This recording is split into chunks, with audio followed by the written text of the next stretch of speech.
So now the third type of connective tissue is fluid connective tissue.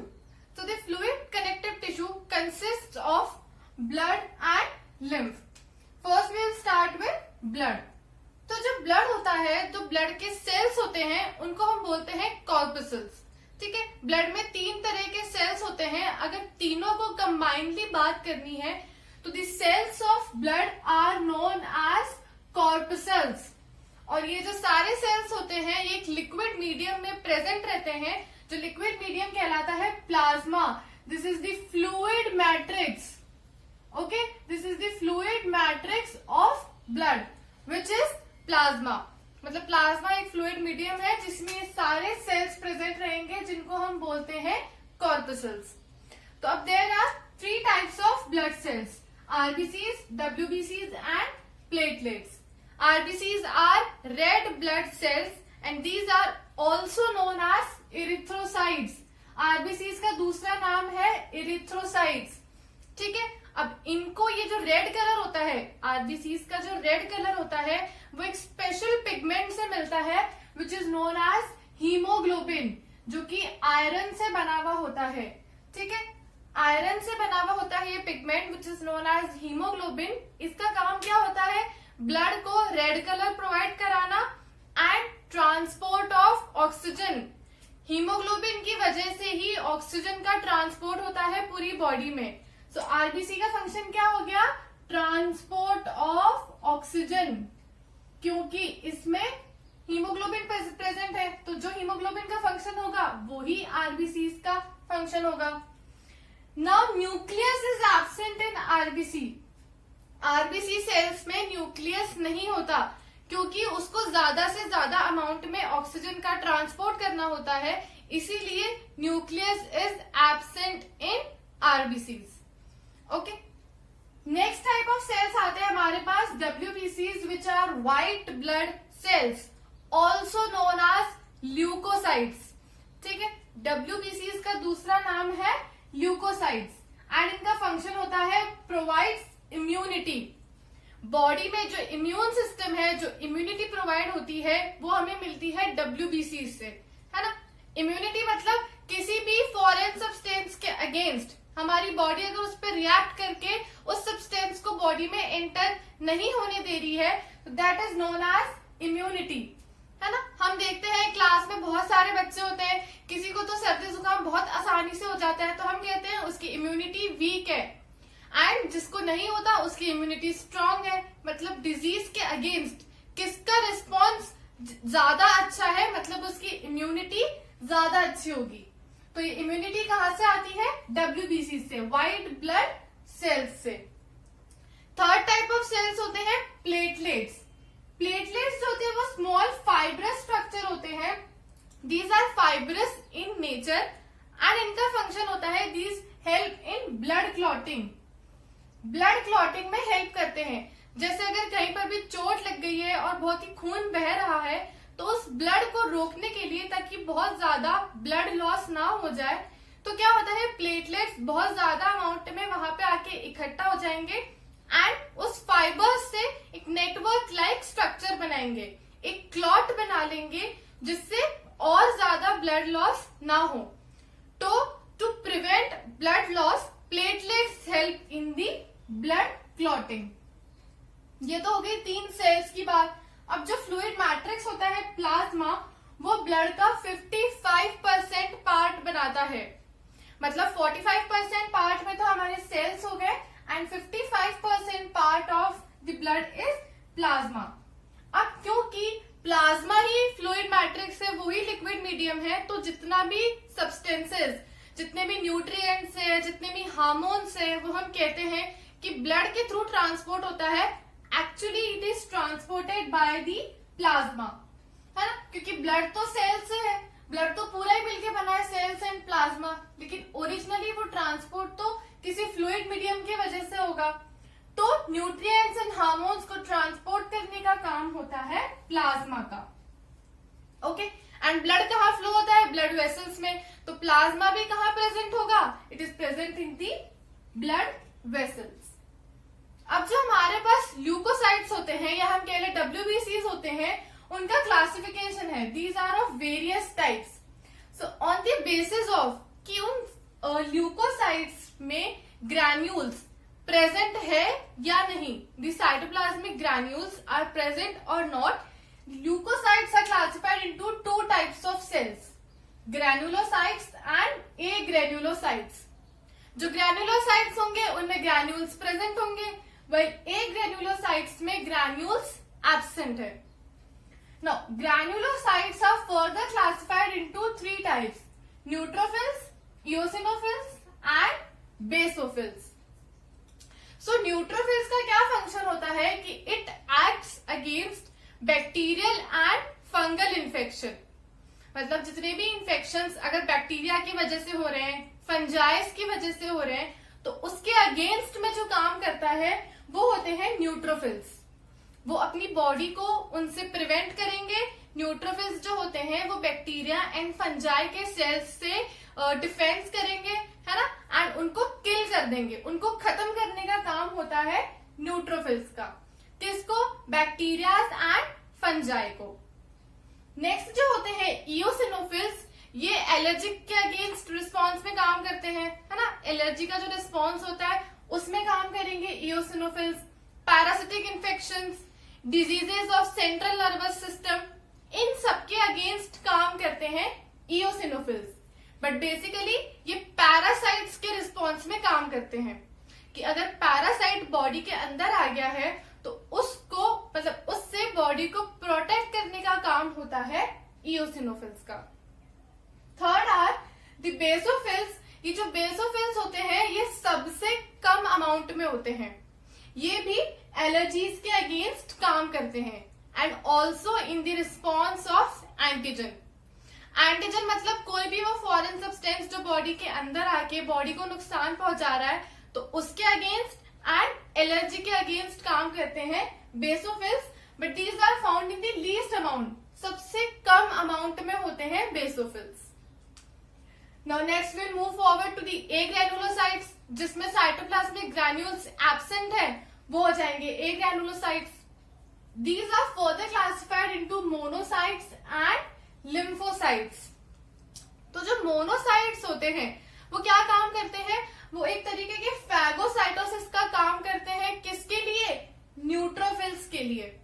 Okay, and these are the largest amount of डब्ल्यूबीसीज. मतलब पूरे डब्ल्यूबीसीज में सबसे maximum amount में होंगे मोनोसाइट्स एंड सबसे लीस्ट अमाउंट में होते हैं बेसोफिल्स. तो क्या होता है न्यूट्रोफिल्स में, मैंने बताया कि इसने बैक्टीरियल एंड फंगल सेल्स को खत्म कर दिया. अब वो जो डेड सेल्स है उनके बैक्टीरिया एंड फंजाई के, वो तो बॉडी के अंदर ही है, उनको रिमूव करने का काम होता है मोनोसाइट्स का. ठीक है, मोनोसाइट्स उन dead bacterial and fungal sales को बॉडी से रिमूव कर देंगे एंड बॉडी को क्लीन करने का काम करेंगे. तो हम कह सकते हैं कि मोनोसाइट्स एक तरीके के वैक्यूम क्लीनर का काम करता है. किसके लिए? न्यूट्रोफिल्स के लिए.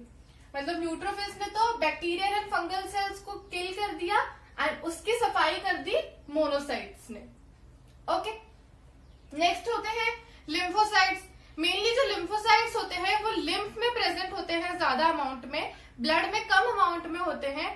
ये बॉडी को इम्यूनिटी प्रोवाइड कराने का काम करते हैं, या हम कह सकते हैं फॉरेन पार्टिकल्स के अगेंस्ट डिफेंस प्रोवाइड कराने का काम करते हैं. ओके, तो ये तो हो गया हमारा पहला कंपोनेंट ब्लड. दो पार्ट्स पढ़े थे हमने कि ब्लड होता है एंड लिम्फ. तो इसी के साथ यहां तक खत्म होता है हमारा blood. Now next fluid connective tissue का जो टाइप है वो होता है लिम्फ.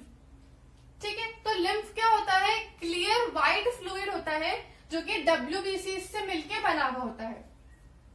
ओके, क्या होता है कि ब्लड में से अगर हम आरबीसीज, प्लेटलेट्स एंड कुछ प्रोटीन्स हटा दें तो वो बन जाता है लिम्फ.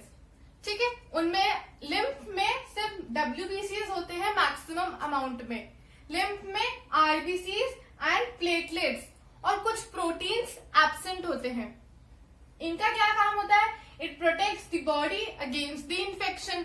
क्योंकि इसमें डब्ल्यूबीसीज प्रेजेंट है, तो डब्ल्यूबीसीज का काम क्या था? इम्यूनिटी प्रोवाइड कराने का, बॉडी को इन्फेक्शन से प्रिवेंट प्रिवेंट करने का। तो अगर WBCs इसमें प्रेजेंट है तो लिम्फ का भी काम वही हो गया, है ना, to protect the body against the infection. And जो लिम्फ के सेल्स होते हैं उनको हम बोलते हैं लिम्फोसाइट्स, है ना, जो हमने यहाँ पढ़े। तो the cells of lymph are known as lymphocytes and these are in maximum amount in lymph. ये ब्लड में बहुत कम अमाउंट में होते हैं। क्योंकि इसमें आरबीसीज, प्लेटलेट्स एंड प्रोटीन्स नहीं होते, ये ब्लड में से ही फिल्टर होके आते हैं WBCs, इसीलिए हम इसको अलग कैटेगरी में पढ़ते हैं। तो ब्लड का क्या क्या फंक्शन हो गया? ब्लड का तो फंक्शन हो गया सबसे पहले यहाँ पे ऑक्सीजन ट्रांसपोर्ट करने का, इम्यूनिटी प्रोवाइड कराने का एंड ब्लड क्लॉटिंग का, साथ ही साथ मटेरियल्स के ट्रांसपोर्ट का भी, transport of nutrients and hormones. ये सारा फंक्शन हो गया ब्लड का। एंड लिम्फ का क्या फंक्शन हो गया? To provide the immunity, to protect the body against the infection. तो ये तो हो गए दो parts of our fluid connective tissue. इसी के साथ फ्लूइड कनेक्टिव टिश्यू खत्म होता है। Now next we will move to the skeletal connective tissue.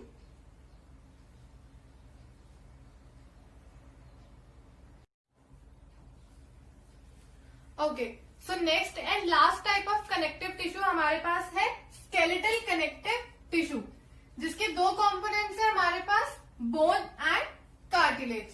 So let's start with bone. तो जो बोन होता है वो एक कॉम्पैक्टली अरेन्ज्ड टिश्यू होता है। कॉम्पैक्टली अरेन्ज से मतलब कि इसके जो सेल्स होंगे वो बहुत ही पास पास प्रेजेंट रहेंगे, क्योंकि इसको सपोर्ट का फंक्शन प्रोवाइड करना होता है। That's why the cells of this tissue are compactly packed and bone is known as the compact tissue. अब ये जो बोन होता है ये strong, non flexible, porous and rigid होता है। ठीक है, नॉन फ्लेक्सिबल इसलिए क्योंकि जो बोन्स होती है उसको बॉडी को स्ट्रक्चर, सपोर्ट प्रोवाइड कराना होता है, तो it can not be a flexible tissue.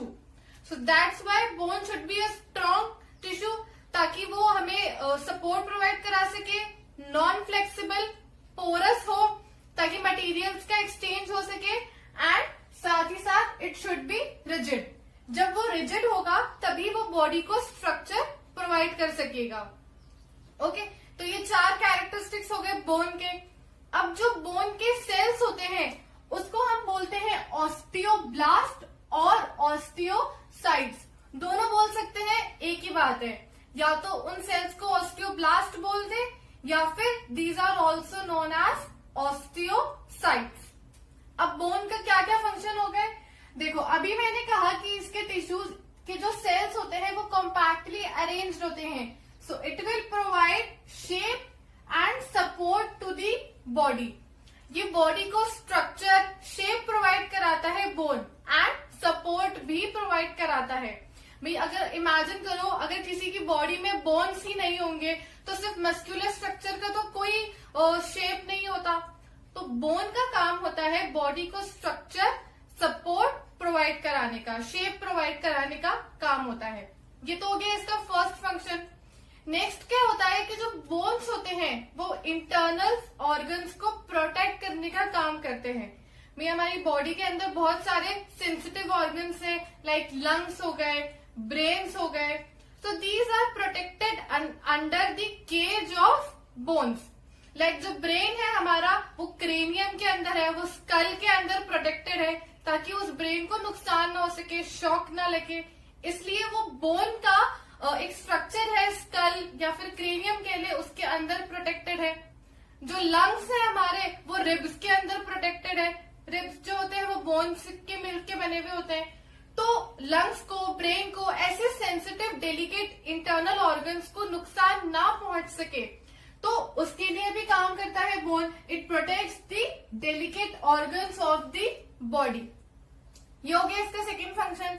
अब जो बोन होता है उसका क्या कॉम्पोजिशन होता है? Calcium and phosphates. हमने कई बार सुना है कि जिनकी हड्डियां कमजोर होती है उनको कैल्शियम ज्यादा लेना चाहिए, क्योंकि बोन्स में कैल्शियम का डिपोजिशन होता है। जितना ज्यादा डिपोजिशन होगा कैल्शियम का उतनी ही वो बोन्स स्ट्रॉन्ग होंगी। सो it is the storage site of calcium and phosphate. हम ये भी कह सकते हैं कि बोन्स में जाके कैल्शियम स्टोर हो जाता है। So bones are the storage site of calcium and phosphate. तो ये तो थे इसके general characters and these were the functions of bone. Now next we will move to cartilage. अब जो कार्टिलेज होता है, दी सेल्स जो होते हैं इसके वो वाइडली स्पेस्ड होते हैं. बोन्स के सेल्स जो थे वो कॉम्पैक्टली अरेंज थे पास पास, वाइल जो कार्टिलेज के सेल्स होते हैं वो वाइडली स्पेस्ड होते हैं, मतलब उनके बीच में गैप्स प्रेजेंट होंगे, वो एकदम पास पास नहीं प्रेजेंट है, क्योंकि इनको प्रोटेक्शन प्रोवाइड कराने का, स्ट्रक्चर प्रोवाइड कराने का फंक्शन परफॉर्म नहीं करना होता. इसीलिए the cells of cartilage are widely spaced. It is a non porous tissue. ये पोरस नहीं होता है क्योंकि इसके अंदर से मटेरियल्स का ट्रांसफर नहीं हो सकता. So it is a non porous tissue. इसके जो सेल्स होते हैं these are known as chondroblast. जो कार्टिलेज के सेल्स होते हैं उनको हम बोलते हैं कॉन्ड्रोब्लास्ट. बोन के सेल्स को क्या कह रहे थे? Osteoblast. And the cells of cartilage are known as chondroblast. अब ये कहाँ प्रेजेंट होता है cartilage? At the nose tips, ear pinna, या फिर वहां पे भी प्रेजेंट होता है जो अंदर हमारा ट्रैकिया होता है, जिसको हम विंड पाइप भी बोलते हैं, उसकी रिंग्स में प्रेजेंट होता है. लाइक अगर ये ट्रैकिया है पाइप, जो हमारा विंड पाइप है जहां से एयर जा रही है, उसके आसपास रिंग्स प्रेजेंट होती हैं. तो ये जो रिंग्स होती है these are made up of cartilage. So cartilage is present in nose tips, ear pinna and rings of trachea. ये देखो कितना सॉफ्ट पार्ट है. This is also a soft part. मतलब ये स्ट्रक्चर प्रोवाइड नहीं करा रहा. Cartilage is a soft tissue while bone is a hard tissue. Cartilage का फंक्शन होता है provide support and flexibility. Mainly cartilage जो है वो फ्लेक्सिबिलिटी प्रोवाइड कराता है, क्योंकि देखो क्या होता है कि ये जो विंड पाइप है यहाँ से एयर को ट्रैवल होना होता है. अब जब इस ट्रैकिया में से एयर रिमूव हो जाएगी तो ये ट्रैकिया कोलैप्स हो जाएगा. जैसे मान लो एक बड़ी सी थैली में हमने हवा भरी एंड जब उस एयर को हमने रिमूव कर दिया तो वो जो पॉली बैग है उसका शेप वापस कॉन्स्ट्रिक्ट हो जाता है. तो वो चीज ना हो सके इसीलिए ये रिंग्स प्रेजेंट होती हैं जो कार्टिलेज से बनी हुई होती है. तो इन कार्टिलेज रिंग्स ने क्या किया? उस ट्रैकिया को फ्लेक्सिबिलिटी प्रोवाइड कराई ताकि वो अपने शेप में मेंटेन रहे. अगर वापस भी जा रहा है तो उतनी ही साइज में रहे जितनी साइज की वो रिंग्स है. So the function of cartilage is support तो है ही, क्योंकि ये स्केलेटल टिश्यू है, and it provides the flexibility to the body. अब जो स्केलेटल टिश्यू का मैट्रिक्स होता है वो किससे मिलकर बना हुआ होता है? Some proteins and calcium. हमने पढ़ा था कनेक्टिव टिश्यू में जो मैट्रिक्स होता है वो मैक्सिमम पार्ट होता है उसका. तो स्केलेटल टिश्यू का मैट्रिक्स जो होता है it is made up of proteins and some salts of calcium. हम कह सकते हैं कैल्शियम एंड प्रोटीन से मिलके उसका मैट्रिक्स बना हुआ होता है. Now bone and cartilage together forms the endoskeleton of the body. It forms the endoskeleton of body. Endoskeleton मतलब कि जो स्केलेटन बॉडी के अंदर प्रेजेंट है. स्केलेटन मतलब जो स्ट्रक्चर प्रोवाइड करा रहा है, स्ट्रक्चर, शेप, सपोर्ट प्रोवाइड कराने का काम होता है स्केलेटन का. एंड एंडो मतलब इनसाइड. तो वो स्केलेटन बॉडी के अंदर प्रेजेंट है, इसलिए हम उसको बोलते हैं endoskeleton. So bone and cartilage together comprises of the endoskeleton of the body, जो कि बॉडी को structure, shape and support provide कराने का काम करता है. तो ये था हमारा आज का topic connective tissue and its types. Thank you for listening.